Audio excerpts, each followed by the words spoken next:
And let's jump into the month 3 sim. Then we'll take a look. We might take a look at progression before we start the next episode, or we'll take a look at progression before we wrap it up. But let's go into the sim. See what we look at like after 3 months. We got to get a better coach, most likely. Well, we'll give him time if he turns it around. So we won. We're on a nice little win streak there until we lost to the Caps. That's a good win there. Got smoked by the Sabres of all teams. Good win against the Maple Leafs. Another good win against Seattle. Maple Leafs again. We lost to Minnesota. 15-13-1. A good win there. The lines are working out a little bit better this month. No, we don't want him. Please stop. A good win there. Can we finish out with wins? We lost there and we lost again. Third to second mast in Barbashev. Nope, we're good. And we lose out to end the month. Oh, Lord. 17-16-2. We are sitting there. And we are still in 7th place in our division, but we're not far off. Hopefully we could turn it around. Take a look at some of the injuries that weren't reported to us. You got McAvoy, who's pending evaluation. Yokiharu, who's going to be injured for a little bit. So you got 2 defensemen down. They sent down Hutton. Mitten and Letourneau still in the AHL, which is what we want. I wish they wouldn't do so much with the... Bussy is in the AHL. Before we call him up, let's take a look at what's going on with these two. At 933 and a 194. At 8, yeah, come on. He's got an 800 though. 800. How was he in? Oh yeah, that was terrible. That did not work out. Let's go with Skarek. Olas will be on waivers. Well, we're gonna do it anyway. He gets claimed, he gets claimed. And we gotta do one more change. Actually, this is gonna be preferred lines. Where's the even strength? We gotta go to defenseman. Who's playing defense right now? Kusnadinov is playing defense. Kusnadinov is playing defense. All right. Let's go to roster moves. Where is Hutton? Hutton's gonna get called up. All right, we're gonna do best lines there. Taking a look at the NHL. Gotta go and get the preferred lines. Hutton gets to that right D position. Nothing changed here. How's Patras for a scheme fit? Let's talk to him. Let's get him to scheme fit. He doesn't want to scheme fit. Who is the odd man? It's Kusnadinov that's the odd man out. No, he's actually third line center. Yan Crook's out there with Lorentz. And we got Beecher, who's the odd man out right now. You got Bork playing center on that third line. You got Glass playing right wing, and we got Roslovic playing left wing. But a lot of decisions to make because right now we're not performing too hot. So what I'm gonna do, look at some of the stats, try to get the efficiency, and maybe even suggest more line changes for this team, or maybe even fire the coach. So we are 17-16-2. We are 7th in our division. We are 5 points behind the wild card teams. Actually, only 3 points because the Blue Jackets have 39 points. So we're only 3 points behind the wild card, the second wild card. But we're not doing too hot. We thought we would have a better year. So far, we're 24th in goals for per game. We're 19th in goals against per game. We are 32nd in power play percentage. We are 27th in penalty kill, and it's not going so high. And as you can see, we got a new setup on the stream. We got our top 5 prospects at the top right hand corner: Fraser Mitten, Dean Letourneau, Sasha Boumediene. I'm botching that name, but it's okay. Artyom Vilchinsky, and then Elton Hermerson, who we just drafted. And then our top player efficiency rating. So basically we made player efficiency ratings that break down offensively and defensively, and then an overall player efficiency rating based on the stats that NHL provides to us. So we took the important stats that NHL provides to us and made player efficiency ratings. As you can see there, the top 5 player efficiency ratings, you got Elias Lindholm, who's got a 367.1, by far our best player. Henry Yokiharu, who's got a 261.81. You got a 255.66 from Pavel Zacha. Jacob Middleton's got a 237.56, and then David Pastrnak with a 230.73. But we did the whole roster, NHL and AHL, to kind of break down who's performing well, who's not, and we'll talk more about that soon. Owner goals, as you can see, get 39 sellouts, 22 home wins, 22 road wins, and rank top 1 in the NHL. And I could promise you, we're probably missing on 3 of those, based on how it's going. Taking a look at the AI owner goals, we got to reduce the goals against from last year, which we have. We got to keep the young core together. We got to increase the power play efficiency, and then we have to get a top penalty kill percentage, and we don't have that either. So I don't know how many of those goals we'll be able to complete, because right now it's not looking like we'll be able to complete any of our goals, AI or owner goals, besides maybe 1 or 2. So that being said, and we want to talk about some of the progression that has gone on so far in this franchise, especially with some of these young guys that we mentioned in that top 5 prospects that we have. So taking a look at the progress report. In the NHL, we got some progression. Charlie McAvoy is actually going up for us. Casey Middlestat has a plus 15. Actually, no, it's a regression. So it's tough with these numbers. As you can see, it's a green 15, but it doesn't tell you. It would be nice if they added like a minus or a plus on the side of that, or left it a number if it's plus, and if it's negative, and just put a minus there. But a lot of regression from Casey Middlestat. Definitely not, performing the way we need. Pavel Zacha, he's having a really good season, so I would assume this is some progression, but actually some regression, statistical regression, and some regression to his speed, as he's 29 now. But I'm surprised by that. His defensive awareness did go up. Charlie McAvoy has progressed for us, which is really nice. He got the plus 8 to the puck control, but he did lose minus 5 on the speed. Not too sure why that happened. Yokiharu, we're going to talk about some of the main guys. You got Jeremy Swayman up to a 91. You got Sosi up to a 83. Pasternak's a 94. Lindholm, will go by overall. We got Lindholm, Hampus Lindholm, who's 89. You got Elias Lindholm, who's a 89. And like I said, he's playing really, really well for us so far this season. He's got that plus 8 to puck control, plus 3 to offensive awareness, and then plus 4 to defensive awareness, but minus 5 to speed. So I think that has to do with some of our decisions when we were talking to our coach. A lot of this progression has to do with the preseason decisions that we made. So talking about in the system, some of the top prospects we would just mention, Mitten has not gone up. It doesn't look like at all, but he is a 83 overall currently. It's not showing any modifications yet, but a 83 overall, and he's on the brink of getting into the NHL. Could we get into a place where we trade somebody, which we'll talk about in a second when we go over player efficiency. Looking at Dean Letourneau, 82 overall. He's progressing nicely. He's got some morale growth there, and some natural growth to the durability. He's one of our top players in the AHL, based on the efficiency rating. You got Merkulov there, who we brought back, but nobody else really from the AHL. But we got Vilchinsky, one of our top prospects. He's now a 79 overall. He's still playing in the KHL in Russia. We're probably going to sign him right after the season. And you got Sasha here, who's also a 79 overall. So we're going to have 2 left D come in and kind of join the fold when it comes to the NHL potentially, because they're both 79s already. Taking a look at the NHL and what we're going to be dealing with, obviously we'll get a little closer when the signing stage comes up, when we actually bring those players aboard. I think there'll be huge additions. But taking a look, you got Hampus Lindholm. He's got 4 more years to his contract, but a modified no trade clause. We could potentially move him next season. He's 32 years old. He's getting on the older side. We just added Jacob Middleton.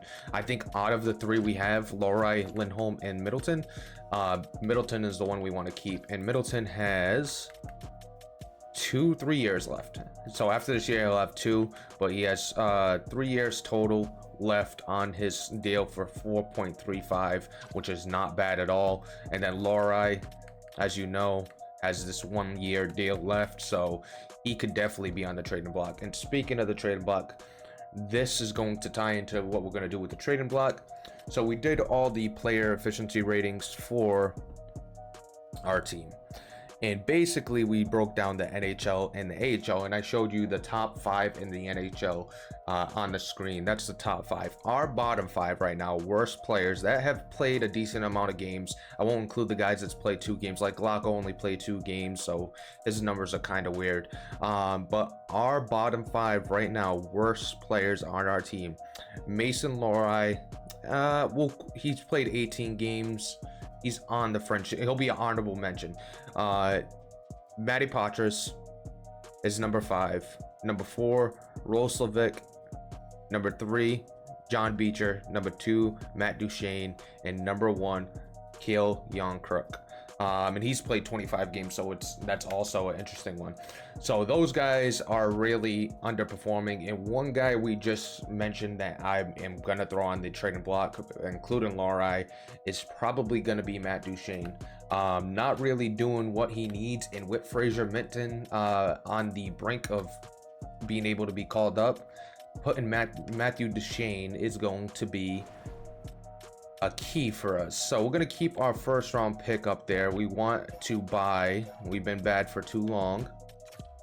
The window is getting a little short with Pasta, who's 30 years old, and McAvoy, who's 29. So the faster we compete, the better. So we're gonna include Matt Duchene on this trading block, and it's gonna look ugly, but it's fine.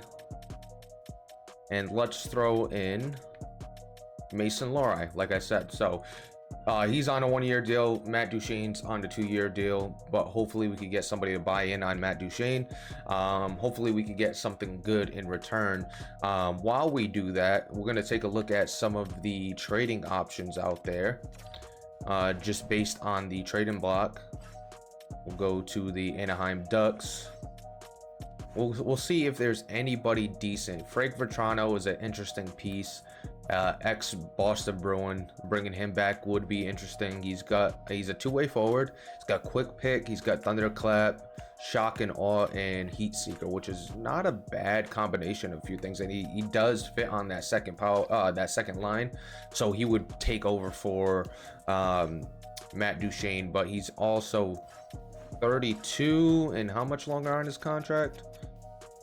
And he's got 2 years left on his contract, and he's basically Matt Duchene for us. Basically Matt Duchene, as I said. Nothing with the Sabres. Calgary's doing nothing. You got Walker with the Hurricanes and got the spare, but no forwards. We would be looking strictly in the forward aspect to add. Teravainen is a interesting piece. So far this season, he's got 10 goals, 6 assists, -3, and he's a playmaker, would fit that second line. So that's potentially somebody we would think about. Nobody noteworthy there. For the Columbus Blue Jackets, really nobody. Dallas Stars have nobody. Nobody for the Detroit Red Wings. Edmonton Oilers, nobody. Not seeing a lot here on the trading block. I mean, Drew Doughty, but we don't need a defenseman. We got Patrick Laine, who's a right-handed, but he could play that left wing. He's got 8 goals, 16 assists. I doubt Montreal would want to trade with a divisional rival. We could go for somebody that might fit a little bit better, like Josh Anderson, who is a 86 overall as well. 6 goals, 6 assists. Kind of fits what we want to do a little bit better, but like I said, trading with Montreal doesn't seem realistic to me at the moment. Taking a look, nobody for the Devils. Not a lot of options so far. We'll probably have a lot more options during the trade deadline, because that's usually when people switch up their trading block and all that. You got Boone Jenner, who's a interesting piece, natural born leader, but I think we offered him, 9.265, way too much money on him. Michael Backlund is a interesting piece. He would be a third line center if we wanted to go with him instead of Cody Glass. Seattle Kraken have nothing. St. Louis Blues, nothing. Tampa Bay Lightning, nothing. You got the Maple Leafs, they have nothing for us. Barbashev and Dersey, but we don't know for sure how good they are. Vancouver has nothing. Vegas, not seeing anything there. Nobody noteworthy on the Caps, and Winnipeg has nothing. So there's not much on the trading block, but nothing on the trading block, nothing we could see there. Is there any options in an AHL? And in the AHL, our best 5 AHL performers right now, Dean Letourneau is performing really well. 402.91 on the overall player efficiency rating. His offense is 312, his defense is 493. So he is absolutely playing great hockey right now, and that's probably just because he's a big body and he's able to get a lot of hits and get a lot of takeaways and things like that. So he's close to ready and potentially could end up slotting in that third slot center in the future, but he's 20 years old. There's no reason to rush him to the NHL. Poulin is another one. Tyson Yost as well. Brunet, Frederick Brunet is also one to keep an eye out, and then Daniil Misiu, the other defender. So we got a couple of defenders there, but nothing that could really jump in and take over Matt Duchene's position right now, besides Fraser Minton, who's actually just behind Misiu with a 265.43. So he's performing really well, and he's leading the team in the AHL in points. But also with the AHL, they are first place in their division. 31 games played, 26-4-1. They are not only first place, they are playing phenomenal hockey right now. Goals for is first in the AHL for goals for. Goals against, they're third. Penalty power play, they're 21st. Penalty kill, they're 13th. And Minton, as I said, is leading the team in points. He's leading the team in assists. Poulin's leading the team in goals. Defensive points, you got Frederick Brunet, who's playing really well with 17 points there for defense. So the AHL team is playing really well. So I really don't want to interrupt that too much if we don't have to, but at some point we could or might be forced to interrupt their progress so far. Viewing the contracts, taking a look at what we have for cap space. Right now we have 9.114 million in cap space, so we have options, especially if we trade Duchene. We have plenty of options to go out and get a big contract and add it to this team, so we'll see if that's on the table when the trading deadline comes. But right now, 17, 16 and 2, we got to find a answer or do some things to get some wins on the board. And the one thing I noticed by doing the efficiency rating, Duchene doesn't belong on that second line, which we're going to change. But also this second pair defenseman right here, when Yoki Haru's in there right now, we have 2 injuries that we're dealing with. Both Yoki Haru and McAvoy are injured, but when they come back, I should change this up. Middleton should probably go up to that first line. That's what I'm going to do right now, is put Middleton on that first line, put Lindholm on that second. So when Yoki Haru and McAvoy come back, you got McAvoy on that first line with Middleton, and then Yoki Haru with Lindholm, and we'll see how those defensive pairs work out. So let me have that talk with our coach. We'll talk about the game plan, preferred lines, talk about the defense, first pair defenseman, left defense. I want Jacob Middleton to be that first pair, and then that second pair, left defense, I want Hampus Lindholm to take over that second pair. And that's it. So when they come back, and we'll take a look at the injury report real quick to see how far along they are. We'll talk to McAvoy about his injury, give him some time. So taking a look at the injury report, Yoki Haru won't return until January 15th, and we're pending an evaluation for McAvoy. So we got some time before McAvoy and Yoki Haru come back. Yoki Haru got a couple weeks, he'll be back, which is good for us. We could finally get that defense going. But before I do go into the sim, I gotta go ahead and change something in the settings, because every time, even though we have the coach doing all the lines, every time a injury comes up, they don't alert us. We want playable. Let's go minimal. I wonder, is there an injury trade offer notifications? There's no injury notification, which I would want. in all aspects. Kind of sucks that they don't give that. How do you not have injury notifications? It's like the simplest thing. I would like to know when somebody gets injured. Maybe if I do day by day instead of calendar, I'll start to get injury notifications. So let's try to do that. Sim to the next week by the regular in-game menu and see if that works. So Tyson Hinds, who's a defenseman, let's take a look at his player info. We have no info on him. He's a 6'3" left-handed defenseman. Not really interested. Fits all penalty kill lines, two-way contract, 800K. The stats don't tell you much. He's a +1 with 1 assist. Really nothing to really hang our hat on to even claim him. So we'll ignore that. Let's go game by game. It's gonna be a little bit longer. So now we're getting some notifications. Roster management, Brunet is available. We're gonna go best lines, obviously. So Frederick Brunet in a third for a third and a fifth. We got to keep that young core together. That is one of our AI goals that we can complete.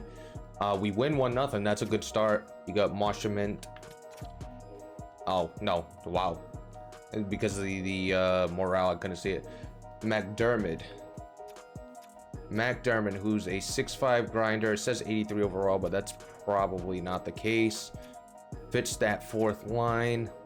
We really don't need him. We'll decline that. Charlie McAvoy is already back. So let's go best lines. So now we're getting the notifications, which is nice. I don't know why when we do it in the calendar, we can't get notifications. I think that's kind of bold, but it is what it is. Oh, we even forgot we wanted to change Duchesne, but we've been winning, so we might as well leave it for now. We got Laurie and Sosi. We got Jensen and Lindholm there. Okay. Oh, we just lost 4-2. I've been saying we were winning.